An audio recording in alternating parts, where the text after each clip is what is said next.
ಕುಷ್ಠರೋಗ ಎಂದ ತಕ್ಷಣ ಭಯ, ಹೆದರಿಕೆ, ಅಂಜಿಕೆ ಹಾಗೂ ಈ ಕುಷ್ಠರೋಗವನ್ನು ಹೊಂದಿರುವಂತಹ ವ್ಯಕ್ತಿಗಳನ್ನು ಭೇಟಿಯಾದರೆ ಅವರನ್ನು ನೋಡುವುದಕ್ಕೂ ನಾವು ಅಂಜುತ್ತೇವೆ, ಹೆದರುತ್ತೇವೆ.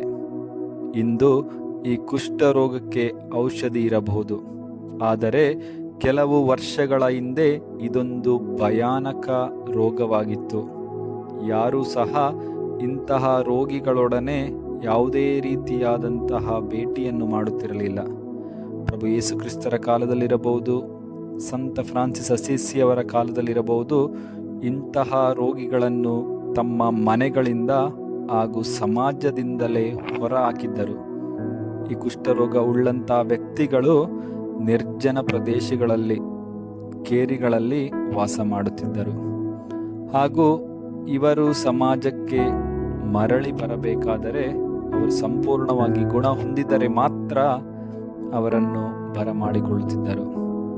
ಪ್ರಿಯರೇ, ಇಂದಿನ ಶುಭ ಸಂದೇಶದಲ್ಲಿ ಪ್ರಭು ಯೇಸು ಕ್ರಿಸ್ತರು ಇಂತಹ ಒಬ್ಬ ವ್ಯಕ್ತಿಯನ್ನು, ಕುಷ್ಠರೋಗಿಯನ್ನು ಭೇಟಿಯಾಗುತ್ತಾರೆ, ಆತನನ್ನು ಗುಣಪಡಿಸುತ್ತಾರೆ ಹಾಗೂ ಆತನನ್ನು ಸಮಾಜಕ್ಕೆ ಹಾಗೂ ತನ್ನ ಕುಟುಂಬಕ್ಕೆ ಹಿಂದಿರುಗಿ ತರುತ್ತಾರೆ. ಸಂತ ಫ್ರಾನ್ಸಿಸ್ ಅಸಿಸಿಯವರ ಸಮಯದಲ್ಲಿ ಈ ಕುಷ್ಠರೋಗವು ಅತ್ಯಂತ ಭಯಾನಕವಾದಂತಹ ಕಾಯಿಲೆಯಾಗಿತ್ತು. ನಾನು ಮೊದಲೇ ಹೇಳಿದಂತೆಯೇ ಇಂತಹ ವ್ಯಕ್ತಿಗಳನ್ನು ಸಮಾಜದಿಂದ ಹೊರಗಿಡುತ್ತಿದ್ದರು ಹಾಗೂ ಇವರ ಕೈಯಲ್ಲಿ ಒಂದು ಗಂಟೆಯನ್ನು ಸಹ ನೀಡುತ್ತಿದ್ದರು. ಅವರೇನಾದರೂ ಹಾದಿಗಳಲ್ಲಿ ಹಾದು ಬರುತ್ತಿದ್ದರೆ ಅವರು ಈ ಗಂಟೆಗಳನ್ನು ಬಾರಿಸಿ ಬರಬೇಕಾಗಿತ್ತು. ಏಕೆಂದರೆ ಬೇರೆ ಜನರು ಆ ದಾರಿಯಲ್ಲಿ ಹಾದು ಹೋಗುತ್ತಿದ್ದರೆ ಅವರು ಈ ಗಂಟೆಯ ನಾದವನ್ನು ಕೇಳಿ ಅವರು ದೂರ ಹೋಗುತ್ತಿದ್ದರು. ಯಾರೂ ಇವರ ಬಳಿಗೆ ಬರಲು ಒಂದಿಷ್ಟು ಮನಸ್ಸು ಮಾಡುತ್ತಿರಲಿಲ್ಲ.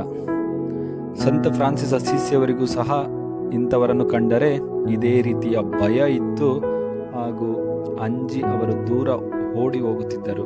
ಅವರನ್ನು ನೋಡುವುದಕ್ಕೂ ಸಹ ಹೆದರುತ್ತಿದ್ದರು.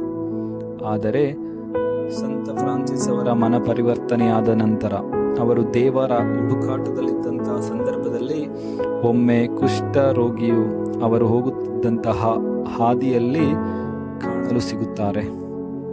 ಮೊದಲು ಓಡಿ ಹೋದಂಥ ವ್ಯಕ್ತಿ ಈಗ ಆತನ ಬಳಿಗೆ ಹೋಗುತ್ತಾರೆ, ಆತನನ್ನು ಅಪ್ಪಿಕೊಳ್ಳುತ್ತಾರೆ, ಮುತ್ತಿಕ್ಕುತ್ತಾರೆ ಹಾಗೂ ತಮ್ಮ ಕೈಲಂತಹ ಬೆಲೆಬಾಳುವ ವಸ್ತುಗಳನ್ನು ಆತನಿಗೆ ನೀಡುತ್ತಾರೆ.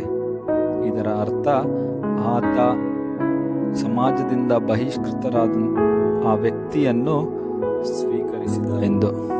ಪ್ರಿಯರೇ, ಇಂದು ನಾವು ನಮ್ಮ ಸಮಾಜದಲ್ಲಿ ಕುಷ್ಠರೋಗಿಗಳನ್ನು ಕಾಣದೇ ಇರಬಹುದು, ಆದರೆ ಸಮಾಜದಿಂದ ಹೊರಹಾಕಲ್ಪಟ್ಟಿರುವಂತಹ, ಬಹಿಷ್ಕೃತರಾಗಿರುವಂತಹ ಹಲವಾರು ವ್ಯಕ್ತಿಗಳನ್ನು ನಾವು ನಮ್ಮ ಮಧ್ಯೆ ಕಾಣುತ್ತೇವೆ.